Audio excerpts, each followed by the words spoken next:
So let's talk about this book in detail. Okay. Yeah. So you are talking about crisis. So what do you define crisis in this book? Good question. So what is a crisis? I would define crisis as a personal crisis, as a situation in which a person realizes that their traditional ways of coping are no longer working. It's a crisis, and they have to make a change. They have to change the way of working that is no longer operating. And a national crisis, similarly for a nation, is a situation in which the nation, the people of a nation, come to realize that their traditional way of operating was not working. They have to make a change. For example, Japan was isolated from the rest of the world until 1853. And in 1853, into Tokyo Harbor sailed an American fleet with steamships and guns. The Japanese realized that isolation was no longer possible because the outside world was more powerful, and Japan's isolation was no longer working. Japan had to make changes in order to be able to resist the outside world. That was a crisis that began in 1853. It took Japan half a century to resolve the crisis, but that's an example of a crisis that began acutely on one day in 1853 when the American fleet arrived. Throughout reading this book, the most impressive thing is the honest self-appraisal. So you said you had your professional crisis when you were in university, and you were seriously thinking about changing your profession to become a simultaneous translator. Yeah. And then you said, you had big mistake to overestimated your foreign language skill. That's right. So and you said in this book you emphasized about the honest self-appraisal. It is very important to solve individuals or nations' problem or crisis. Among the factors, all of us have experienced personal crises. So all of us know what's important in a personal crisis. In a personal crisis, among other things, first of all, you have to acknowledge that you're in a crisis. If you don't acknowledge a crisis, you get nowhere. Secondly, you have to accept responsibility that I have to make change. You can't say, oh, those bad people, it's their fault. You have to make changes yourself. But then you have to be honest. You have to be honest about your weaknesses, what is not working, and it's painful often to acknowledge. It's very painful. Right. But you also have to acknowledge your strengths. What is it that you're good at, and what should you hang on to? In my first professional crisis, when I was thinking of dropping out of science and becoming a linguist, I was mistaken. I did not learn my first spoken language, French, until I was 12 years old. But that was too late to become a simultaneous translator. The simultaneous translators tend to be the Swiss who know 5 languages by the time they're 5 years old. I was starting too late to be. I love languages. I'm considered by Americans as a good linguist because I know 13 languages. But by the standards of the Swiss, I'm not a good linguist. I overestimated my abilities as a linguist. 자, 제가 여러분에게 이 책을 읽어드릴 텐데요. 이 책에서 정말 중요한 게 이 선택적 변화라고 하는 말이에요. 다변화하는 게 아니고 내가 필요한 부분은 선택적으로 변하는데 그 선택이 정말 위기를 해결하는 데 중요하다라는 얘기거든요. 그 얘기를 좀 하려고 그래요. 그래서 좀 읽어드리겠습니다. 이 초반에 이 책을 읽고 전 이 책에 대한 모든 흥미가 여기서 생겼거든요. 20페이지입니다. 위기와 변화를 요구하는 압력은 개인과 집단 모두에게 닥친다. 한 사람의 개인부터 팀과 기업 그리고 국가와 전 세계까지 규모를 막론하고 누구에게나 위기가 닥칠 가능성이 있다. 그런데 외부적 압력이나 내부적 압력에 성공적으로 대응하려면 중요한 것은 선택적 변화다. 이 선택적 변화가 필요하며 이는 개인과 국가 모두에게 해당한다. 라는 얘기였어요. Selective change is not so important. It's essential. Without selective change, you can't adapt. The fact is that when a person has a crisis, it's not that everything about yourself is wrong. It's not that It's that some things are not working.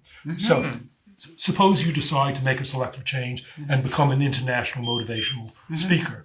Does that mean that you have to change your personality, that you have to change your likes? No. Not everything. No, it means that you have to learn to become a selective motivational speaker. Similarly, for example, when I decided to switch from physiology to geography, that was a specific change, but it didn't mean that I had to divorce my wife and stop speaking to my children and stop playing the piano and stop speaking languages. All that I had to do was to switch from physiology to geography. And a good example is Japan in the Meiji era. Again, in 1853, when those American ships sailed into Tokyo Harbor and the Japanese realized that they had to make changes. Yes, there were things that they had to change, a lot of things. They had to change their form of government. They got rid of the shogun. They had to change their army, their navy, their educational system. But there were some things they didn't change. They kept the emperor. The emperor works well in Japan. They still have an emperor. They kept kanji and katakana and hiragana. Their writing system is well adapted to the Japanese language. And they kept many things that are distinctive about Japanese people and Japanese society. So Japan in the Meiji era is one of the outstanding examples of selective change, because so many things changed, but other things did not change. Wow, this is very important. The next keyword about Finland. Yeah. Finland. You said that we can learn many things from our history, our past. And then you talked about the history of many countries. So among the countries, I think the history of Finland was very interesting. Finland, the case of Finland, I think is particularly interesting to you Koreans. That's right. That's why I'm asking you. Yeah. Possibly in this book, the case of Finland is the one most relevant to Korea. So what's the situation in Finland? Finland is a country of 6 million people. Only 6 million Only people. 6 million. Yeah. But it shares a border. Yeah, border a long to land Russia. border with Russia. Russia. Which used to be the Soviet Union. Russia was, and Russia still is, a very dangerous country. Russia is strong. Russia was unpredictable. Until 1939, the Finns avoided talking with the Russians. And the result was that the Russians didn't trust the Finns. In 1939, November 30, 1939, the Soviet Union invaded Finland. The Finns managed to fight and retain their independence, but it was expensive. 100,000 Finns got killed. Every family in Finland lost some people. But the Finns learned something from it. They learned that if you've got a dangerous neighbor, you have to talk constantly with a dangerous neighbor so that the dangerous neighbor trusts you. The way that the Finns talk with Russia, they don't announce our prime minister is going to Russia and having the discussion. The prime minister just goes. There isn't a public announcement. It's not only the prime minister who goes, cabinet minister goes, government officials go, low-line government officials go. There's no coming back and saying, oh, we didn't reach agreement. They just go and talk. But the result of all this talking is that the Russians have come to trust the Finns because the Finns are constantly talking about what they're going to do. Similarly, the Finns know what the Russians are concerned about. When I think of the situation of North Korea and South Korea, I know that you have many dangerous neighbors. You have one extremely dangerous neighbor. And the way within the past year that dangerous neighbor has been approached is that our president, about whom I will say nothing further, our president has announced that he is going to have a public discussion with the prime minister. And he says, I love the prime minister, Kim Jong-un. I love him and we are good friends and greatest friends. And here's a public announcement. But the public announcement is then broken. What I think is required is for there to be constant discussions between South Korea and North Korea. And for a while, nothing is going to happen. And you're not going to make any announcements. But if you keep having those discussions, maybe North Korea will discover that they can get help with their electricity system, or that they can get help with their telephone net. They can get help with their science books. And there's not going to be any discussion, but they will discover that there is use that they can get from South Korea.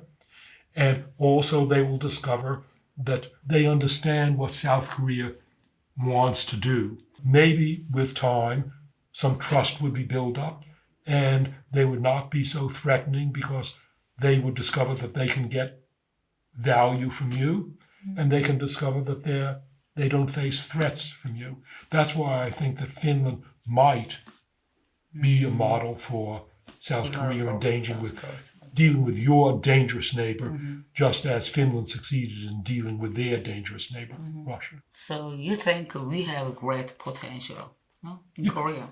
You not only do you have great potential, you're too young to realize how much you fulfilled your potential. 60 years ago, Korea was before your birth, Korea was a poor country. American secretaries of state, they used to play a game. They used to say, now, in the year 1950, so long before you were born, Korea, Ghana, and the Philippines, those are three countries and they're all equally poor. Which country is going to become rich? An American politician said, it's obvious. Ghana and the Philippines are going to become rich, and Korea will forever remain poor. Why? Because Ghana and the Philippines, their tropical life is easy there. Bananas fall off the trees, whereas Korea has no resources. But instead, Korea became rich. Why? Because Korea has a long history of central government and writing, whereas Ghana and the Philippines do not have a history of central government and writing. And also Korea is in the temperate zones. Temperate soils are more fertile, and diseases in the temperate zones are much less of a problem. The result, Ghana and the Philippines are still poor today, and Korea is rich. So what I'm saying is that Korea has made a lot of progress. Since before your birth until today, Korea has risen from being a poor country to one of the richest countries in the world. Wow. Then we have a lot of optimism, Stan. Yeah. Thank you. So, this is the last keyword. You're going to be very happy with this. Your wife. Okay? No? Okay. You mentioned several times that your wife loves Korean traditional accessories. So I prepared something for her. Should you prepare something for her? Yeah, something for her. Not something for you, something for her. I have to tell you that this afternoon, before I go to the airport, I told my publisher, I will not give any speeches or do any interviews or do any publicity for the book unless you spend 20 minutes taking me to a Korean store where I can buy presents for my wife. You don't have to go to the store. Oh. Okay, come on. Oh. This is the t-shirt. Oh. Shirt. Oh, wow. Thank you. Yeah, this Hangul. Behold, the world's best writing system. The King Sejong loves you. Okay. Thank you. This is for your wife. Traditional Korean chopsticks. Right. Thank you. This is beautiful. Thank you so much. Thank you. It was an honor to talk with you. Yeah, it's really great. I hope you see you again when I visit to America, maybe. But I hope that becoming an international motivational speaker will give you frequent opportunities to come to Los Angeles. And in fact, I know that in Korea and Japan, I should have done this when we were introduced. Oh, thank you very much. Wow, it's really great. Yeah, it's very honor. Maybe you can, if you have when you have your new book again, and then we're gonna have a talk show together. Great. Yeah. Okay. Thank you. Thank you very much. It's been a pleasure. 단지 이 책이 아니라도 너무 인생에 도움이 되는 멘토 이렇게 지금 벌써 80이 넘으셨는데도 정말 새로운 언어를 배우기 시작한 마지막은 또 62세 때 이태리어를 배우시고 끊임없이 한 나라를 위해서가 아니라 전 세계의 여러 가지 변화를 위해서 It's nothing. 지금 열심히 이렇게 노력하시고 있는 거 보면 그냥 책이 아니라 인생 전체를 통해서 우리가 너무나 배울 게 많은 것 같아요. 진짜 너무너무 좋았습니다. 그래서 정말 더 감사를 드리고 싶은 마음이고요. I can learn from your only book. From your life. Really. Thank you. It's an honor. Wow, it's great. 자, 그럼 박수 쳐서 이제 지금 또 미국으로 돌아가셔야 된다니까 잘 가시라고 박수 좀 쳐서 이제 보내드리겠습니다. 감사합니다. 퀴즈를 하나 내겠는데요. 이번에 나온 제러드 다이아몬드 교수님의 책 이름 위기에 대해서 쓴 책이거든요. 이 책 제목은 무엇일까요, 여러분? 댓글로 달아주시기 바랍니다. 그러면은 이거는 autograph on your book, right? Yeah, yeah. 오케이, 다 사인해주고 가신답니다. 역사에 남은 가문의 영광 10분에게 드리도록 하겠습니다. 자, 댓글 달아주세요.